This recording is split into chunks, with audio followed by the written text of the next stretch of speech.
नमस्कार, बात छत्तीसगढ़ की में आपका बहुत स्वागत है। मैं हूं आपके साथ बुशरा और आज बात करने वाले हैं छापा पर सियासत। जी हां, छत्तीसगढ़ में बीजेपी की सरकार बनने के बाद आयकर विभाग की ओर से बड़ी कार्रवाई की गई है। इस कार्रवाई की गूंज सियासी गलियों में होने लगी है क्योंकि आईटी की टीम ने कांग्रेस के कद्दावर नेता पूर्व मंत्री अमरजीत भगत के घर पर छापा मारा। इस छापे के बाद प्रदेश में सियासी पारा भी गर्म हो गया है। कांग्रेस आईटी की बीजेपी की टूल किट बताकर निशाना साध रही है तो अन्य पार्टियां इसको लेकर के अलग तरीके से तर्क देख रही हैं। इस पर पहले देखेंगे खास रिपोर्ट, उसके बाद चर्चा की शुरुआत। छत्तीसगढ़ के पूर्व खाद्य मंत्री अमरजीत भगत के घर व अन्य ठिकानों पर आयकर विभाग ने दबिश दी है। अंबिकापुर स्थित आवास के साथ ही रायपुर के विधायक कॉलोनी स्थित निवास व कार्यालय पर आयकर विभाग की टीम ने छापामार कार्रवाई की है। मध्य प्रदेश छत्तीसगढ़ की आईटी टीम के सदस्य सुबह आधा दर्जन वाहनों में अमरजीत भगत के घर पहुंचे और जांच शुरू की। बता दें कि अमरजीत भगत का नाम कोयला घोटाले के आरोपियों में शामिल है। 17 जनवरी को ईडी ने मामले में एफआईआर दर्ज कराई है। कोयला घोटाले के सूत्रधार सूर्यकांत तिवारी की डायरी में उनका नाम है और उन पर 50 लाख रुपए लेने का जिक्र डायरी में है। आयकर विभाग ने भिलाई, रायपुर, राजनांदगांव समेत कोरबा में भी बिल्डर और कारोबारियों के यहां पर दबिश दी है। छत्तीसगढ़ में बीजेपी की सरकार बनने के बाद आयकर विभाग की बड़ी कार्रवाई है। अमरजीत भगत का नाम चावल घोटाले और कस्टम मिलिंग घोटाले में भी उछला है, जिसके बाद भगत के खिलाफ जांच तो तय मानी जा रही थी। इस पर भगत का कहना है कि यह कार्रवाई छत्तीसगढ़ में न्याय यात्रा को रोकने के लिए की गई है। छापे की कार्रवाई के बीच पूर्व मंत्री अमरजीत भगत ने कहा, लोकसभा चुनाव की दृष्टि से कार्रवाई हुई है। राहुल गांधी के भारत जोड़ो न्याय यात्रा में संयोजक बनाए जाने पर यह कार्रवाई की जा रही है। परेशान करने की कार्रवाई की जा रही है। लोकसभा चुनाव लड़ने के लिए सर्वे में मेरा नाम आया है। जीतने वाला कैंडिडेट हूं, इसलिए ऐसा षड्यंत्र रचा जा रहा है। विरोधियों का चाल है, फंसाने का कोशिश है। लोकसभा चुनाव में लड़ने के लिए सर्वे में मेरा नाम आ गया है कि जीतने वाले कैंडिडेट है, इसलिए इस प्रकार का षड्यंत्र करते हैं। पूर्व मंत्री अमरजीत भगत ने यहां आईटी छापा पर गृह मंत्री विजय शर्मा ने कहा है कि गरीब जनता के राशन की आह है। प्रतिशोध तो जनता ने लिया था, सरकार उसमें कुछ नहीं कहेगी। गरीब जनता के राशन की आह है भाई, प्रतिशोध तो जनता ने लिया था, सरकार को उसको। वहीं आईटी की रेड पर कांग्रेस के एआईसीसी सचिव पूर्व विधायक विकास उपाध्याय ने कहा है कि बीजेपी टूल के रूप में ईडी और आईटी और सीबीआई का इस्तेमाल कर रही है। उन्होंने कहा है कि सारी केंद्रीय एजेंसियां बीजेपी संगठन में अनाधिकृत तरीके से शामिल हो गई हैं, क्योंकि जिस प्रकार से दिल्ली, झारखंड, बिहार और छत्तीसगढ़ में जिन प्रदेशों में बीजेपी की विचारधारा की सरकार नहीं है, वहां इस प्रकार की कार्रवाई की जा रही है। लोकसभा का चुनाव नजदीक है, तमाम चीजों की याद चुनाव के पहले बीजेपी को क्यों नहीं आती है, यह समझ से परे है। देश की जनता जानती है और समय आने पर इसका जवाब भी देगी। देखिए, भारतीय जनता पार्टी टूल के रूप में ईडी, आईडी, सीबीआई इन तमाम एजेंसियों का उपयोग कर रहे हैं। मैं समझता हूँ भारतीय जनता पार्टी का एक प्रकोष्ठ के रूप में अब ये उनके संगठन में भी अनऑथराइज्ड तरीके से शामिल हो गया, क्योंकि जिस प्रकार से दिल्ली, झारखंड, बिहार, छत्तीसगढ़, जिन प्रदेशों में भारतीय जनता पार्टी की विचारधारा की सरकारें नहीं हैं, जो उनकी विचारधारा को मानने वाले नेता जहां नहीं है, वहां इस प्रकार की कार्यवाही को जानबूझकर हर राजनीतिक दल के व्यक्ति का अपना व्यक्तिगत संबंध भी होता है। वहीं मंत्री श्याम बिहारी जायसवाल ने कहा कि केवल पूर्व मंत्री नहीं, पूरी कांग्रेस लोकसभा के लिए डर से बयानबाजी कर रही है। यह कोई पहली बार कार्रवाई नहीं हुई है, इससे पहले भी कार्रवाई हुई है। मुझे नहीं लगता है कि उनके साथ किसी तरह की द्वेषपूर्ण कार्रवाई हो रही है। उन्होंने कहा है कि कांग्रेस सरकार थी तब इसे टूल की तरह उपयोग करती थी। भारत में कोई भी व्यक्ति कानून के ऊपर नहीं है, अगर कोई पालन नहीं करेगा तो कार्रवाई होगी। केवल पूर्व मंत्री जी ही नहीं, पूरी कांग्रेस पार्टी लोकसभा में डर से भयभीत होकर कुछ भी बयानबाजी कर रही है। ये कोई पहली कार्रवाई छत्तीसगढ़ में ईडी की या जांच एजेंसियों की नहीं हुई है, ये सतत प्रक्रिया है। इससे पहले भी हुए हैं और केवल छत्तीसगढ़ नहीं, भारत के विभिन्न कोनों में, सभी राज्यों में जहां जहां गड़बड़ी की आशंका होती है, केंद्रीय एजेंसियां अपनी काम करती हैं। बहरहाल आईटी की कार्रवाई पर सियासी बयानबाजी के बीच अब देखना होगा कि इनकम टैक्स विभाग को इस छापे से कुछ हासिल होता है या कांग्रेस के आरोपों के अनुरूप छापे की कार्रवाई महज खानापूर्ति ही साबित होती है। स्वराज एक्सप्रेस के लिए रायपुर से दिलीप साहू की रिपोर्ट। तो इसी मुद्दे पर चर्चा के लिए बेहद खास पैनल हमारे साथ चर्चा में शामिल होगा कुछ ही देर में। तारुफ मैं आपसे कराऊंगी, अनिल जी हमारे साथ जोड़ेंगे कुछ ही देर में, कांग्रेस से प्रवक्ता, लेकिन निशिकांत जी हमारे साथ जुड़ गए बीजेपी से प्रवक्ता। बहुत स्वागत है आपका। निशिकांत जी, जिस तरीके से आयकर विभाग की तरफ से जो छापामार कार्रवाई चल रही है उसमें विपक्षी नेताओं का सीधे तौर पर यह आरोप है कि लोकसभा चुनाव से डर रही है बीजेपी, इसलिए इस तरीके की कार्रवाई करवा रही है।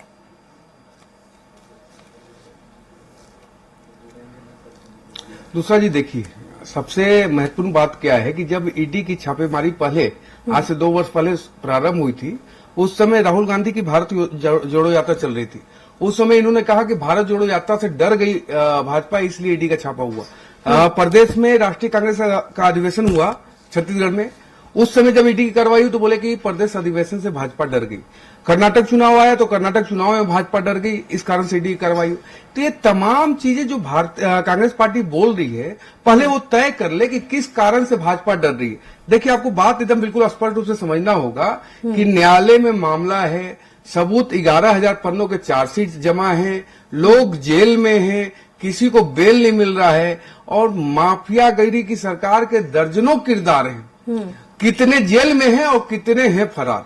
बात मात्र इतना है कि कोयला हो, शराब हो, राशन हो और कस्टम मिलिंग की बात हो, ट्रांसफर पोस्टिंग की बात हो, गोबर तक में गोबर में 357 करोड़ रुपए की खरीदी करने की बात इन्होंने विधानसभा में सुनिश्चित की और उसके बाद बताया कि 17 करोड़ रुपए का बाई प्रोडक्ट बना।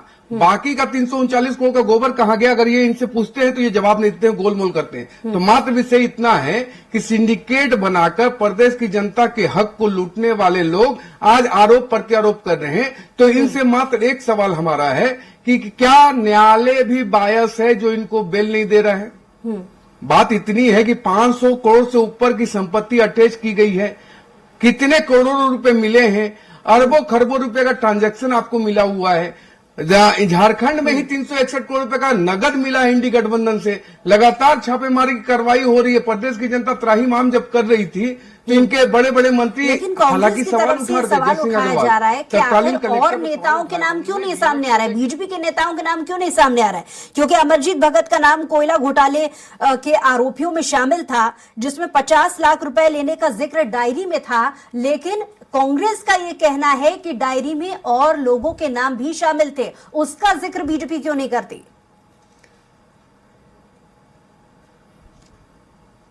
यही तो बात है ना। देखिए, अगर चोर मचाए शोर वाली बात और कहावत तो चरितार्थ हो रही है। ये अमरजीत भगत कौन है? ये कस्टम मिलिंग में भी इन्हीं का घालमेल है। राशन घोटाला 5,000 करोड़ रुपए का जब हमने उठाया था उस समय मंत्री भी यही थे। तो ये कोई पाक साफ व्यक्ति नहीं है। इन्होंने प्रदेश की जनता को लूटा है। उनको लूट के 10 जनपद के दरबारी के रूप में जब काम किए हो आप, तो आप एक चीज पूछो कांग्रेस पार्टी से कि क्या कांग्रेस पार्टी ये कहती है भ्रष्टाचारियों को संरक्षण दिया जाए? आज से मात्र 2 दिन पहले ये हमसे बोलते थे कि आप FIR करो, जेल भेजो, हम आपके साथ हैं। आज जब कार्रवाई शुरू हो गई ईडी और IT की और FIR हो गया 100 से ज्यादा लोगों पे, तो आज ये कहते हैं बायस कार्रवाई है। बायस कार्रवाई बिल्कुल नहीं है। आप संस्थानों पे आरोप लगाना बंद करो। आपने 5 साल भ्रष्टाचार किया, जिसके परिणाम स्वरूप ईडी IT प्रदेश में आई है। आप भी हमारे साथ जुड़ गए हैं, PC रंजीत वरिष्ठ पत्रकार, और साथ ही कांग्रेस से प्रवक्ता अनिल सिंह चौहान जी भी हमारे साथ जुड़ गए हैं। बहुत स्वागत है आप दोनों ही मेहमानों का। अनिल सिंह जी, ठीक तरीके से आपने निशांत जी की पूरी बातों को सुना या नहीं, लेकिन सवाल वही कि आयकर विभाग की जिस तरीके से छापामार कार्रवाई चल रही है छत्तीसगढ़ में, कांग्रेस के नेता ये कह रहे हैं कि लोकसभा चुनाव से डर रही है बीजेपी। बिना क्या है कांग्रेस के इन आरोपों के पीछे? जनता पार्टी चुनाव नहीं लड़ती, ईडी IT को चुनाव लड़ने का जिम्मा दे देती है। विपक्ष के कौन से नेता बचे हैं? आप थोड़ा सा अपने दिमाग पर जोर डालिएगा। बात कांग्रेस बस की नहीं है। जहां भी गैर भाजपा शासित सरकारें हैं, एक आध भी बड़ा नेता आपको नहीं मिलेगा और शायद कोई मीडिया समूह भी नहीं बचा होगा जो मोदी जी के खिलाफ खबर दिखा दे या सरकार के खिलाफ बोल दे, उसके यहाँ छापेमारी तय है। ये कौन सा लोकतंत्र है? अरे साहब, चुनाव है, चुनाव लड़िए, चुनाव के बाद ये जो चरित्र हनन करके आप चुनाव लड़ते हैं, चुनाव के बाद इस तरह के सेंसेशन पैदा करिए। आप देखिए, जब राज्य में चुनाव थे, भूपेश बघेल जी पे महादेव ऐप का मामला आया और यहाँ बिलासपुर के विधायक और पूर्व मंत्री के भाई की गाड़ी से पैसे बरामद करके और मुख्य आरोपी असीम दास ने का ये बयान आ गया कि मुख्यमंत्री ने पैसे लिए हैं। और बाद में जैसे ही चुनाव खत्म हुआ, असीम दास अपने बयान से पलट गया। ये कौन सा खेल चल रहा है? और सबसे बड़ी बात यह है कि जिनके ऊपर कार्रवाई ईडी आईटी की होती है, उन नेताओं ने जब भी भाजपा ज्वाइन की है, चाहे हेमंता बिस्वा शर्मा हो, चाहे अजीत पवार हो, ऐसे दर्जनों और मैं समझता हूं कि 25-30 बड़े नेताओं के नाम है, उनके ऊपर कार्रवाई। ये अच्छा आपने जिक्र यहाँ पर छेड़ दिया अनिल जी। मैं अगला सवाल यही आपसे पूछने वाली थी, क्योंकि कांग्रेस लगातार ये कह रही है कि जो कोयला घोटाले के मुख्य सूत्रधार है सूर्यकांत तिवारी, उनकी डायरी में जब अमरजीत अग्रवाल का नाम शामिल था 50 लाख के लेन देन के लिए, तो कांग्रेस ये कहती रही है बीजेपी को भी कि उनके नेताओं का भी नाम जब शामिल था, तो क्या कांग्रेस बता पाएगी कि किन किन नामों का इशारा यहाँ पर दिया जाता है बार बार?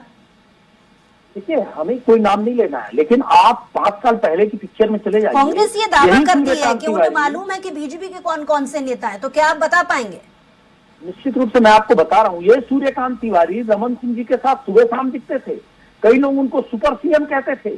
वही सूर्यकांत तिवारी या उसकी डायरी के कौन से पन्ने के आधार पर जो हमारा संयोजक बन जाता है न्याय यात्रा का, जो हमारा संभावित उम्मीदवार बन जाता है, इसको कौन सी डायरी ये निकालते हैं जिसमें भाजपा के नाम कट जाते हैं और कांग्रेस नेताओं के नाम जोड़ देते हैं और उसके बाद छापेमारी करने लगते हैं, उसका चरित्र हनन करने लगते हैं। ये आज आप देखिए, जिस तरह के अभी बड़े पत्रकारों ने, कुछ विश्लेषकों ने, कुछ न्यायविदों ने कहा कि अभी स्थिति ये है, प्रशांत भूषण जी का भी उसमें बयान आया था कि सुप्रीम कोर्ट और हाई कोर्ट के जजों तक की जासूसी हो रही है, उनको ब्लैकमेल करने का प्रयास किया जा रहा है। ये कौन सी डेमोक्रेसी है? मुख्य चुनाव आयुक्त की नियुक्ति में सीजेआई को हटाकर प्रधानमंत्री चाहते हैं वो अकेले नियुक्त कर दें। यानी कांग्रेस का हर बार की तरह इस बार भी मानना है कि निष्पक्ष तरीके से जांच या कार्रवाई नहीं होती है। ठीक है, इस सवाल का जवाब मैं लूंगी अनिल जी से, माफ कीजिए निशिकांत जी से भी, लेकिन पीसी रथ जी से इस पर एक रिएक्शन चाहूंगी। पीसी रथ जी, जिस तरीके से आयकर विभाग की छापामार कार्रवाई चल रही है, दोनों ही प्रमुख पार्टियां ये कह रही हैं कि चुनावी हथकंडा है। पीसी रथ जी,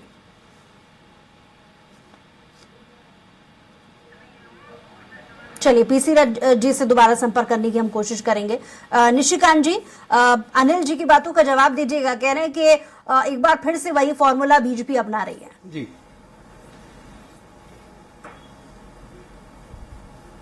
देखिए अनिल जी के पास कुछ कहने को है नहीं। हालांकि कांग्रेसी होना आज की तारीख में बड़ा मतलब कलेजा का काम है कि भ्रष्टाचारियों के संरक्षण में गुना हो गया कांग्रेसी होना, इसलिए उनके ऊपर ईडी आईटी की छापे पड़ते हैं, क्योंकि कांग्रेस जेल में। दूसरा, शराब घोटाला हुआ, कोयला घोटाला हुआ, राशन घोटाला हुआ, गोबर घोटाला हुआ, कस्टम मिलिंग घोटाला हुआ, ट्रांसफर पोस्टिंग घोटाला हुआ।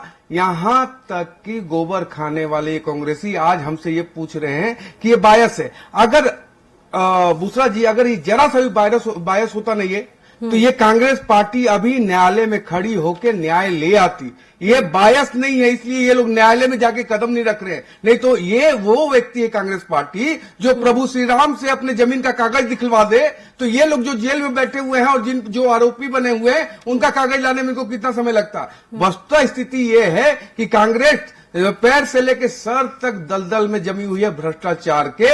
इनके जो आला कमान है वो बेल पे हैं नेशनल हेराल्ड के मामले में 5,000 करोड़ के। आज के डेट में कांग्रेसी होना मतलब सबसे बड़ा भ्रष्टाचारी होना। अभी हमारे अनिल सिंह जी बोल रहे थे कि विपक्ष के नेताओं पे लालू यादव को जेल आपने भेजा, आपने भेजा कि नहीं भेजा जेल? शरद पवार कौन थे, उनके साथ आप अलग क्यों हुए? उन्होंने भी आपने भ्रष्टाचार का आरोप लगाया। जी से एक रिएक्शन में चाहूंगी, जिस तरीके से आयकर विभाग की छापामार कार्रवाई चल रही है, दोनों पार्टी एक दूसरे पर कह रही हैं कि ये चुनावी फॉर्मूला है। पीसी रथ जी। जी, निश्चित रूप से ये जो सिलसिला चल रहा है उसमें राजनीतिक आपसी जो रंजिश है वो स्पष्ट दिखता है सभी मामलों में। कांग्रेस की सरकार जब बनी थी तो कांग्रेस ने भी उसी तरह से भाजपा नेताओं को टारगेट किया था। ये बात अलग है कि वो अभिषेक सिंह और दूसरे रमन सिंह पे भी आरोप लगे थे, लेकिन उस तरह से वो उस पर कोई ठोस कार्रवाई नहीं करवा पाए थे। तो अब ये शुरुआत जो FIR के नाम से हुई है कांग्रेस नेताओं के नाम जिसमें दर्ज किए गए हैं, मंत्रियों के नाम जिसमें दर्ज किए गए हैं, प्रशासनिक अधिकारी तो खैर शामिल हैं ही और पहले से कुछ कोल घोटाले के नाम से अंदर भी हैं, लेकिन इन पे वाकई में कार्रवाई हो पाएगी या फिर 5 साल वैसे ही गुजर जाएगा, ये जनता देखना चाहेगी। क्योंकि अगर कुछ हुआ है तो वो साबित भी होना चाहिए, कोर्ट में साबित होना चाहिए, सजाओं तक जाना चाहिए। केवल राजनीतिक लाभ के लिए या चुनावी लाभ के लिए इस तरह से हथकंडे का इस्तेमाल नहीं किया जाना चाहिए। ये बात सही है कि सरकार जो है वो जनता के पैसे का दुरुपयोग अगर कर रही है तो वो सामने यानी आनी अगर चाहिए। दोनों जनता ही को इसकी पार्टियां इस अपेक्षा बात है। को लेकर के कोशिश कर भी रही हैं तो ऐसा नहीं होना चाहिए। प्रमुख जो जनता से जुड़े मुद्दे हैं इन्हें उठाना चाहिए।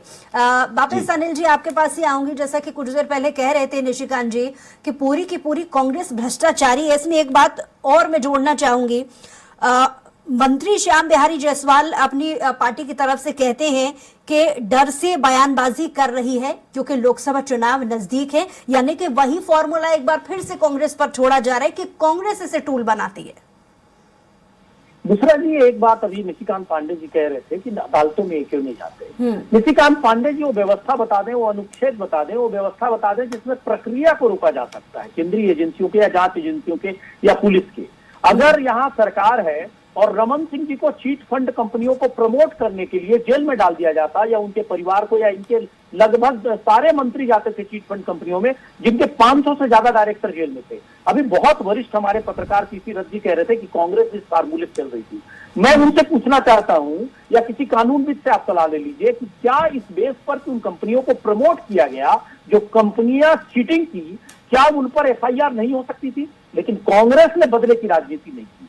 कांग्रेस ने वहां बड़े हृदय का परिचय दिया, वहां उन डायरेक्टर्स को जेल भेजा गया, उनसे पैसा वसूला गया, उनकी संपत्ति कुर्क की गई और उसके बाद 100 करोड़ से ऊपर रुपए हितग्राहियों को वापस बांटा गया। कांग्रेस चाहती तो उसमें चार्जशीट कर देती तो इनकी जमानत नहीं होती। तो देखिए, एजेंसियों का दुरुपयोग करना, भारतीय संविधान और कानून से खेलना, ये भाजपा की आदत है। और मैं बहुत विनम्रता पूर्वक आप दोनों वरिष्ठ पत्रकारों से आग्रह करूंगा कि तटस्थता के चक्कर में आज लोकतंत्र का जो लोकतांत्रिक मूल्यों का और केंद्रीय एजेंसियों का प्रकोष्ठ की तरह इस्तेमाल हो रहा है, उस पर मुखर होकर बोलिए, क्योंकि लोकतंत्र में एक बड़ी जवाबदेही आपकी भी है। ये हो सकता है कि कभी इनका छोटा मोटा भेजा इस्तेमाल किन्हीं सरकारों ने किया हो, लेकिन आज जिस तरह से लोकतंत्र को हाशिए पर रखकर संवैधानिक व्यवस्था का दुरुपयोग किया जा रहा है, केंद्रीय एजेंसियों का दुरुपयोग किया जा रहा है, तो बहुत अच्छा कहा है राहत इंदौरी साहब ने। लगे भी याद तो आएंगे कई घर जद में, यहाँ अकेले हमारा मकान थोड़ी है। आप भी जद में आएंगे, आप पत्रकार हैं, बहुत से वरिष्ठ पत्रकारों की हत्या तक हो गई, कलबुर्गी और गौरी लंकेश लोगों का अंजाम देख लीजिए। तो आज जब लोकतंत्र पर सवाल है, आज जब ऐसी संवैधानिक व्यवस्था पर सवाल है, तो सबको मुखर होकर बोलना लोकतंत्र की आवश्यकता है, इस देश के लिए आवश्यक है। तटस्थता के चक्कर में इन चीजों को बढ़ावा देना मैं समझता हूँ राष्ट्रहित में नहीं है। बिल्कुल। जैसा कि आपने केंद्र एजेंसियों का जिक्र एक बार फिर से छेड़ा है निशिकांत जी, ये सवाल मेरा अगला आपसे रहने भी वाला था कि केंद्र एजेंसियां बीजेपी संगठन में अनधिकृत तरीके से शामिल हो गई हैं। दिल्ली, झारखंड, बिहार, छत्तीसगढ़, जिन प्रदेशों में बीजेपी की विचारधारा की सरकारें नहीं है, इस प्रकार की कार्रवाई वहीं क्यों की जा रही है? ये कांग्रेस की तरफ से सवाल अक्सर उठाया जाता रहा है। मैं चाहूंगी कि कुछ देर पहले केंद्र एजेंसी बीजेपी संगठन को लेकर के अनिल जी भी यही सवाल पूछ रहे हैं आपसे।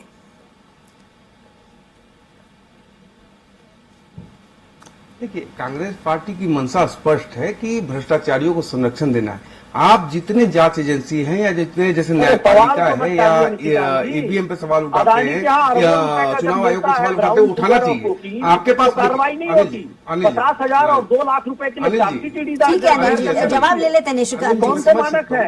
आपका दर्द मैं समझ सकता हूँ, आपका दर्द मैं समझ सकता हूँ अनिल जी, आपका दर्द समझ सकता हूँ। रॉबर्ट वाड्रा पे बात करेंगे और जो अनिल जी, रॉबर्ट वाड्रा पे बात करेंगे।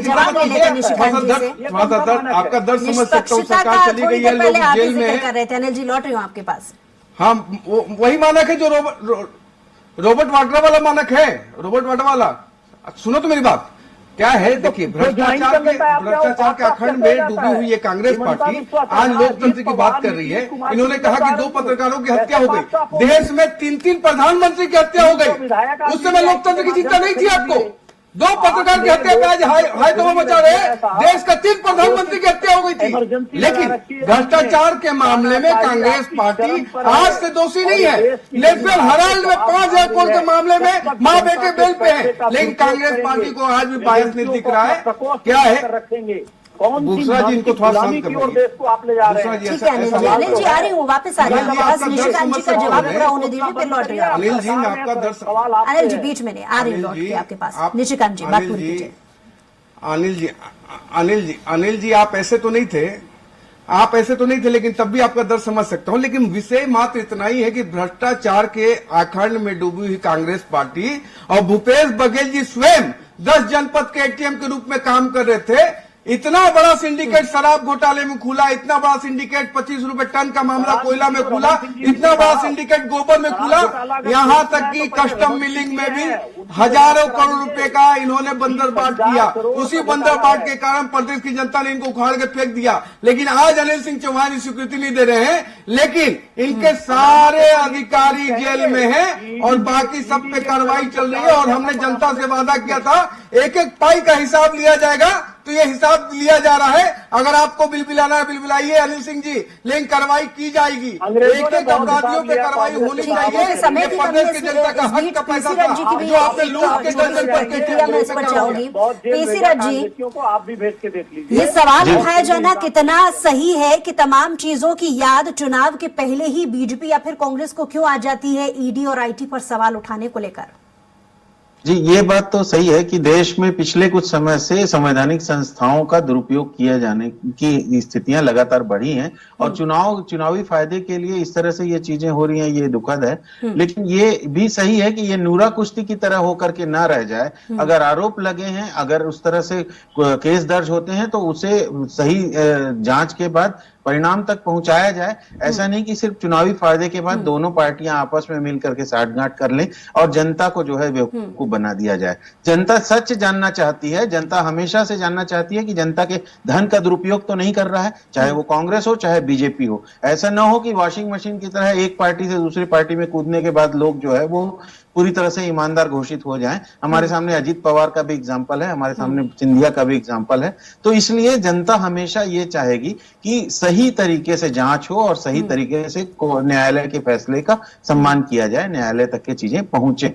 ऐसा ना हो केवल आरोप प्रत्यारोप। जिस तरीके से कांग्रेस इसके पहले बिल्कुल सही कहा यहाँ पर पेशीरथ जी ने, इसके पहले भी कांग्रेस ये सवाल उठाती रही है कि क्यों अभी तक इतनी सारी छापामार कार्रवाइयां हुई हैं, विधानसभा चुनाव के समय पहले भी हुई हैं, क्यों इसको लेकर के किस तरीके की कोई रिपोर्ट अभी तक पेश नहीं की जाती? और ऐसा कैसे हो सकता है कि जो कांग्रेस में थे जब बीजेपी में शामिल हो जाते हैं तो वॉशिंग मशीन में धुल जाते हैं? इस तरीके के स्टेटमेंट कांग्रेस देती रही है, इस स्टेटमेंट को थोड़ा साफ कर पाएंगे अपने शब्दों में? मैं दूसरा जी बहुत स्पष्ट करना चाहूंगा कि अगर 20,000 करोड़ अदानी कंपनी की बात आती है तो ईडी जांच नहीं करती, इतनी बड़ी एजेंसी है।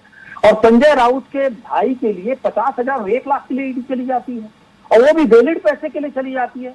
तो क्या 50 हजार रुपए का हिसाब मांगने ईडी जाएगी और 20,000 करोड़ का हिसाब मांगने नहीं जाएगी? ये कौन सा मानक है? और जब कांग्रेस में या दूसरे दलों में नेता रहते हैं तो वो उनके लिए प्रधानमंत्री स्टेज से कहते हैं कि ये 10,000 करोड़ का घोटालेबाज है, ये 20,000 करोड़ घोटालेबाज है। जैसे ही बीजेपी में जाता है वैसी सारी कार्रवाइयां ठप हो जाती हैं। तो ये जो दमन की राजनीति है अंग्रेजों ने भी की। उन्होंने भी हमारे कांग्रेस के उस समय के हमारे पुरोधाओं को जेल में डाला। लोकमान्य तिलक से लेके गांधी से लेके नेहरू तक 10-10 साल से ऊपर जेल में बिताए। लेकिन वो जब हमको नहीं रोक पाए तो ये काले अंग्रेज क्या रोकेंगे? हाल ये माफीनामा लिखने वाले लोग सोचते हैं। आपकी बात का जवाब निशिकांत जी से ले लेती हूँ क्योंकि समय की कमी है। बिल्कुल संक्षिप्त में जवाब दीजिएगा निशिकांत जी। में आ गए इनकी तरह वो ठीक है, समय की कमी है इसलिए रिएक्शन ले लेते हो निशिकांत जी। नहीं दिखेगा। देखिए बुसरा जी, इन्होंने अंग्रेज के द्वारा बनाई हुई पार्टी अंग्रेजों की बात करती है तो बड़ा मतलब अजीब सा संकट हो जाता है कि अंग्रेजों के द्वारा बनाई हुई पार्टी आज अंग्रेजों की बात करती है। काले अंग्रेज आप थे, लोकमान्य तिलक के अलावा किसी को चोट नहीं लगी थी, कोई भी कांग्रेसी जेल नहीं गया था काला पानी को लेके, कोई भी कांग्रेसी को गोली नहीं लगी है कि मतलब एक कांग्रेसी का नाम बताओ जिसको गोली लगने से मृत्यु हुई हो। फांसी लगा हो, माफीनामा तो अभी राहुल गांधी ने लिखा था। निशिकांत जी बहुत शुक्रिया हमारे साथ जुड़ने के लिए। अनिल जी आपका भी बहुत शुक्रिया और पीसी रथ जी आपका भी बहुत शुक्रिया चर्चा में शामिल होने के लिए। बहरहाल छत्तीसगढ़ में बीजेपी की सरकार बनने के बाद आयकर विभाग की ओर से जिस तरीके से कार्रवाई की जा रही है, दोनों ही प्रमुख पार्टियां एक दूसरे पर आरोप प्रत्यारोप लगा रही हैं कि ये एक चुनावी फॉर्मूला है। ये देखने वाली बात होगी कि इसका असर कितना आगे चल करके देखा जा सकता है। बहरहाल हमारी खास पेशकश में इतना ही। कुछ और खबरों के लिए देखते रहिए स्वराज एक्सप्रेस।